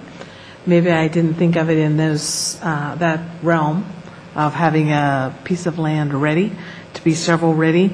And when they talked about that, we don't have a lot of that in our city. So that would be one thing. I think the other thing is that plays a part in fostering people coming to our city is our schools. they look at that, and they look at the test scores. I just recently had some people move in, and that's what they did. They looked at the test scores, which school can I send my child to? And so that was the determining factor. So I see what a big factor that can be for businesses as they bring their people here. And the other thing is I think that we just need to keep on keeping on. I think our city is really doing a good job. Sometimes it doesn't appear when you're in the audience, but when you attend a study session, you can see it. Okay. Gordon? Yes, I thought I heard something in the question initially about residential. It says, what is your plan to foster economic development that serves residential needs? Residential needs. That would bring me to the construction defect initiative. It's being developed and is in place. There's some intergovernmental agreements along those lines as well. That's going to allow us an easier venue to bring in multifamily residential development. Now, we've got to watch that to be careful, because one of the effects of that also is making it more difficult for residents to be able to take legal action against the developers and the construction companies. So we have to be really careful in this, that we watch the needs of our residents, that we are very sure that we're not taking privilege away from them, that we're not taking away their dreams and hopes for that housing that they need and desire for their families. On the other side of the coin, I know that some people have moved away from developing residents and multifamily residents in this city because of the tight lockdown. The Construction Defect Initiative should help us open that up. Okay. Okay. I have two questions here from the audience. I think, well, let's see. I guess I'll start with Anthony. And if you were elected to council, how would you feel about the Connected City paper publishing the issues and items that will be coming before the council, so citizens would be able to comment and know what is being voted on ahead of the vote? How would you feel about that? I'm sorry, what was that? How would you feel about the Connected City paper? I don't know exactly what that is, but publishing the issues and items that will be coming before the council so that citizens would be able to comment and know what is being voted on ahead of the vote. I am definitely a big advocate of communication with the citizens. I'm not so sure a publication would be conducive to that. Okay. There are other aspects out there, and I'm not against a publication involvement, but look at the internet, look at Facebook. We can get information to our citizens very quickly and have feedback within days. Okay. A publication would take time to print and distribute. Okay. Crystal, do you have a comment on that? And this is an issue that council has discussed over the last 4 years that I have sat on council, that how can we better communicate with our residents? Not everyone is social media junkie, if you will. We've talked about different avenues, but the paper was definitely one of them. As far as that type of information, I mean, it is readily available on the web. I guess it's just a matter of the cost and the time invested. But I'm certainly not against it. I just would want to ensure that that's the type of information that is definitely needed throughout the city, because you might have a few residents that say, well, yes, we'd like it, and then you might have several others that might not. So it's just a matter of what the needs of the city are, and then just a matter of staying within a budget, because I understand that can be very time-consuming and costly, depending on, every meeting is different, so it could be 1 week you have, or 1 month you may have a few, extra pages in the paper, and then the next month you might have 10. Mm-hmm. So just to be cost-effective. Thank you. Okay. Stephen? Yes, back in 2012, we have, at the same time, we had a regular meeting study session at the same time. I thought to separate those two and have a study session on the first and third Monday, and a study session, regular meeting on first and third Mondays, and second and fourth Mondays, a study session. And that way our citizens can be come to City Council, be engaged, And then when we get the information as far as the agenda, it's on the website, and our citizens can download that what's on the agenda as well as what we have up front. So we're doing that now, and as far as voting, they have an opportunity just like we do. We'll make sure we're transparent, and so on Thursdays, that agenda is available on the city website. So folks can download that or request a hard copy. Okay. Does anybody else have a comment on this? Sean? I would just say currently, the city has posting locations where our agendas are already posted. One being, I believe, well, I know City Hall is. One is King Soopers. You can get that list from our city clerk, as well as our agendas are posted on the city's website around Wednesday, like Mr. Douglas said. I get a lot of calls already when people see this is an agenda item, I'm concerned about this, or I'm supportive of that.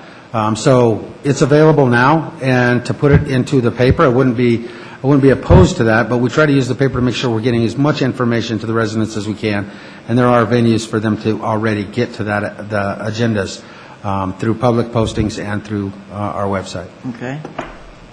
Gordon? I'd just like to follow up a little bit on the amendment to Section 5.6 of the city charter. That's going to cut the number of public postings of certain ordinances and things like that.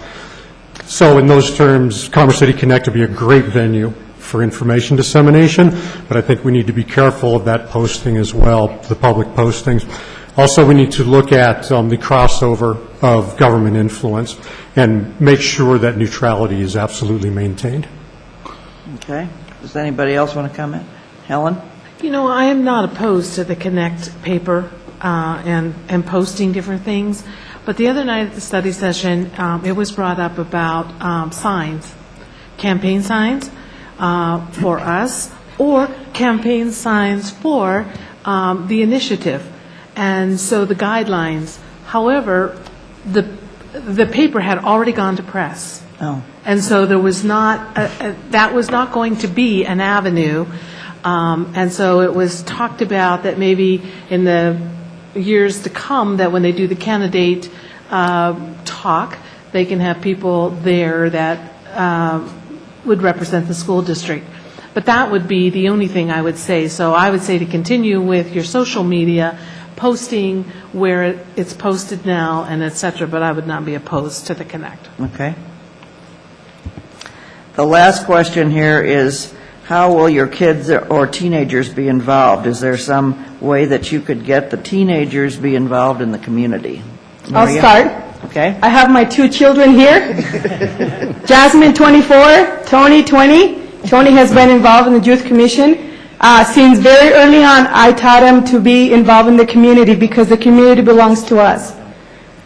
As long as they are part of the community, they will be able to listen and support all of the newcomers, all of the new people that are needing their help. I embrace my children to be part of the school, to be part of the community, because that is a model that I think we need to continue. And there's not very many. I mean, look at the room. Thank God we have, you know, this great audience, and hopefully a lot of people are watching on TV, but we need to start early, get them educated, get them involved, because we have, you know, 12 people, 13 people here. I wish we had more people that really truly care about the community and make that time and the investment to make it a better community for all. Okay. Paolo? Shortly after my term ended, when I was on city council, I was actually approached by two young students at Prairie View High School who wanted to get more involved in local government. And so with that, we worked with the city to form the Commerce City Youth Commission, which, again, we're going to call out Tony again, which Tony was thankfully part of. We appointed 15 youth commissioners from 2 different school districts and 4 different schools. So I definitely believe in the power of developing young leaders. Working with junior achievement, again, I work with multiple school districts throughout the metro area, and that's our goal, is to really empower young people. And with that, my daughter, who has since left because it's bedtime, she has been very involved in my campaign. She enjoys going door to door with me. She was in student council last year. She's in student council again this year. And with me running, she said she's going to run for secretary this year. So I want to empower that kind of leadership qualities and civic engagement among the kids, and hope that Commerce City continues to do so.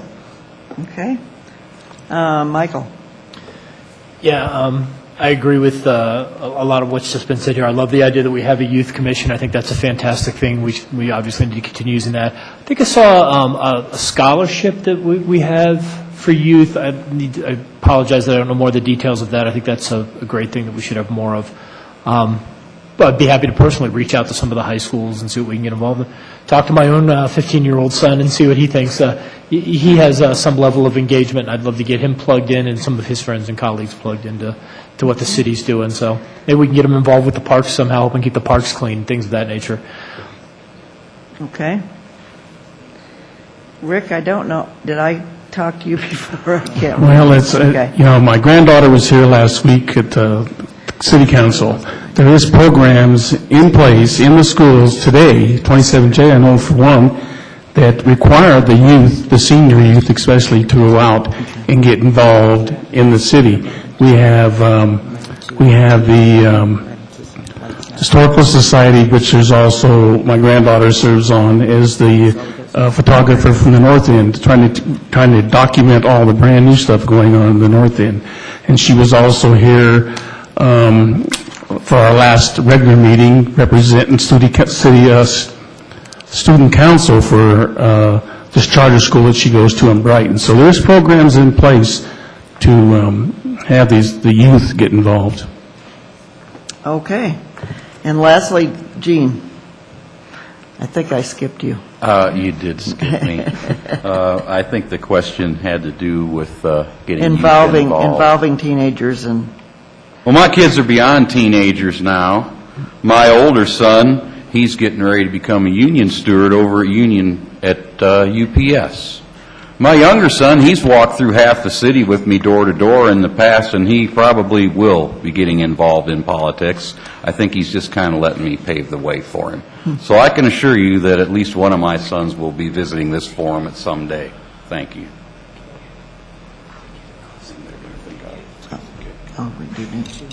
Okay.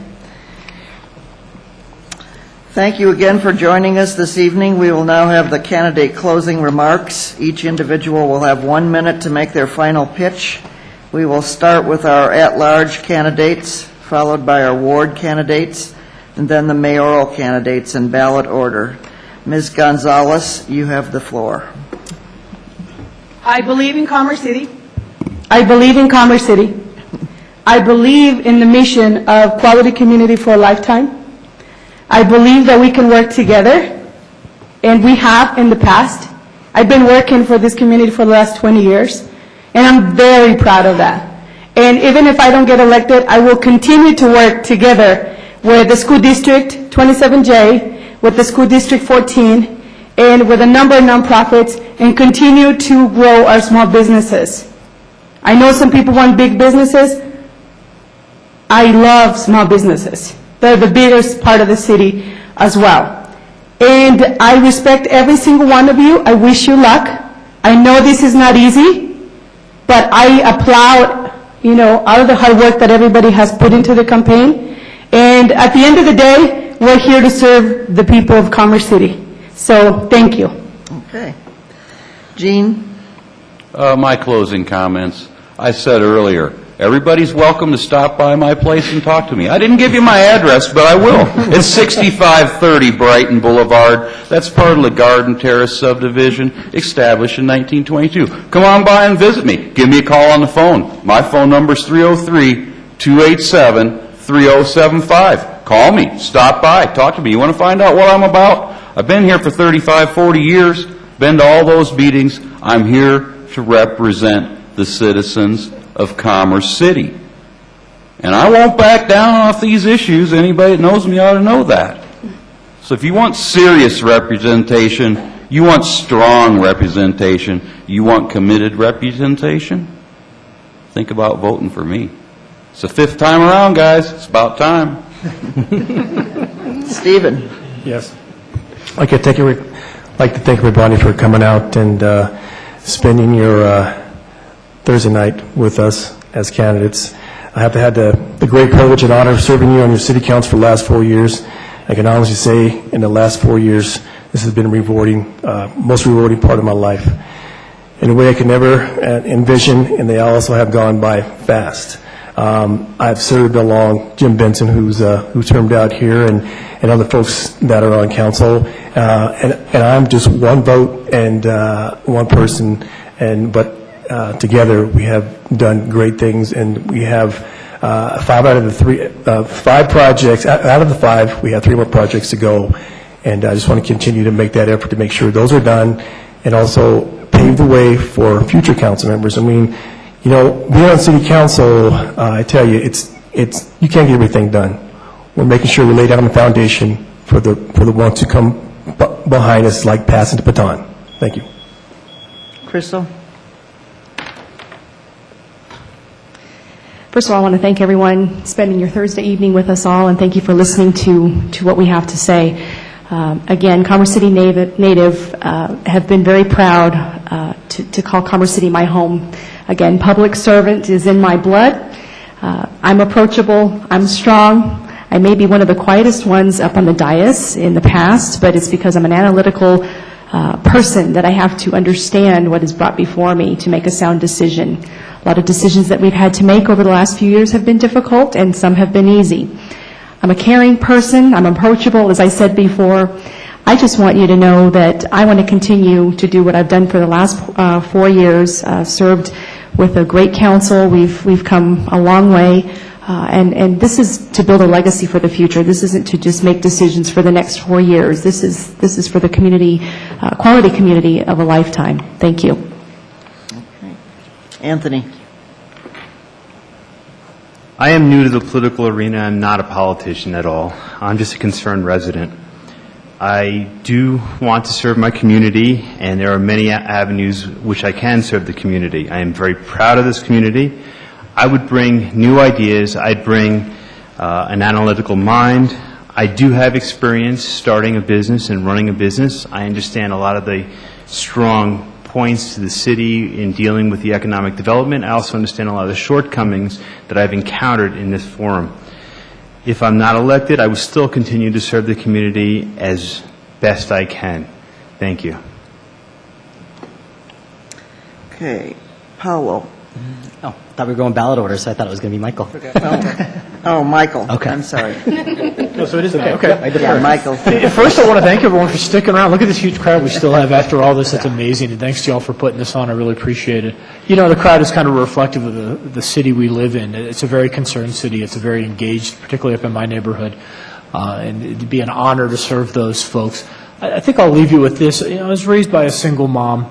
I do not come from a family of means, and I don't want to give you the wrong impression. I'm a blessed man. I have a lovely wife and a great family, but I will never forget where I came from. And so I think the one thing that I would bring to the job every single day is the mindset of representing the underdog, if you will, making sure that all have a voice here on the council, and just collaborating with what I think is a fantastic council, and collaborating with them to continue. We have such tremendous opportunity here. We really can make Commerce City the greatest city in the world. I really believe that. Thanks. Okay. Now, Paolo. Perfect. You know, as a lot of people up here know, I kind of jumped into this race a little bit late. Well, I turned it in on time, I promise, but I jumped into a little bit late. Just this past year, we had health concerns in the family, and so it wasn't until my sister passed that the idea was first brought up to me, and after giving it much thought, it's been a nice distraction. Don't get me wrong, it's been a very good distraction, but it's been a great ride as well, just this whole campaigning thing. So I just want to spend my time really thanking the people who did help me get here to this point. I mean, Mayor Pro Tem Bullock, I know that you were the first one to bring it up to me. Daphne, Michelson, Janae, you guys have been great. State Representative Dominic Moreno, just all these guys who really supported me on my campaign, Steve Douglas, just, you know, the whole gamut. And to be able to pull a campaign in this short amount of time with where my headspace was at, it really does take a team. So I really appreciate those people around me. And lastly, with 12 seconds left, I do want to wish a big happy birthday to my friend and fellow candidate, Michael Scanlan. So happy birthday to him. Thank you for spending it with us.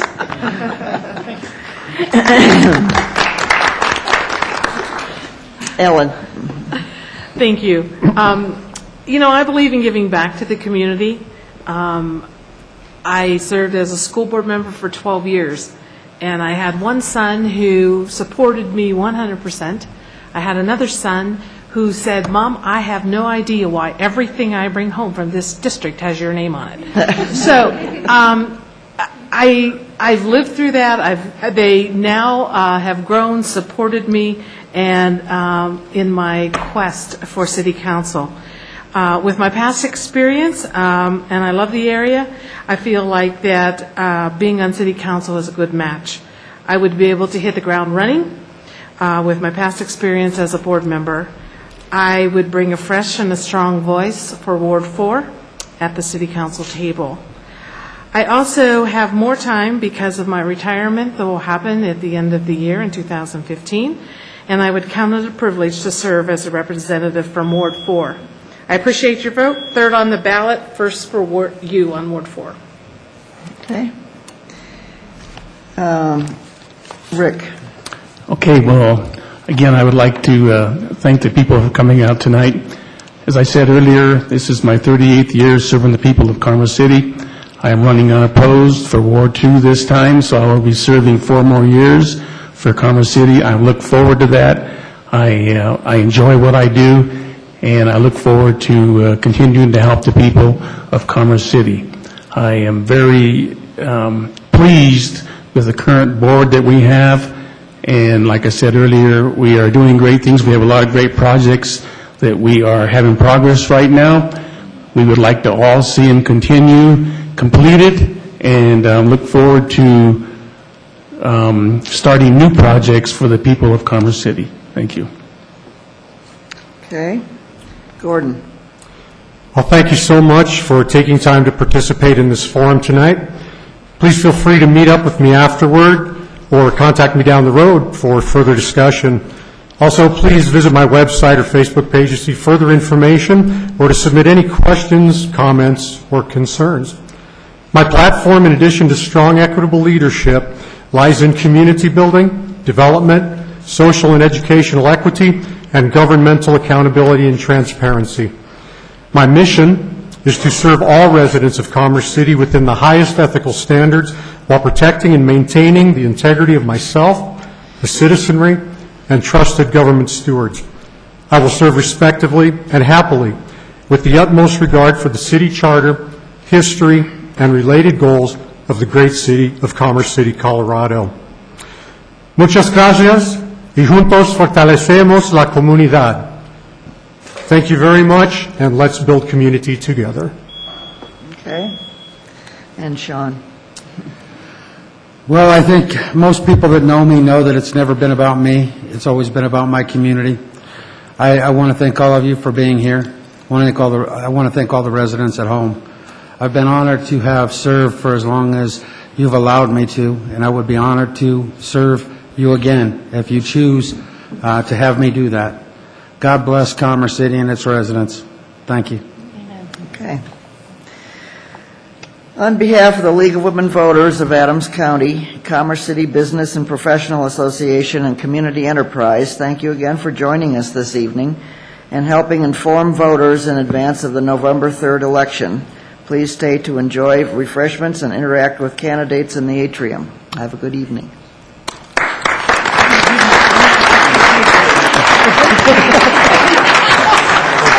Did you bring the candle? Oh, yeah, I did.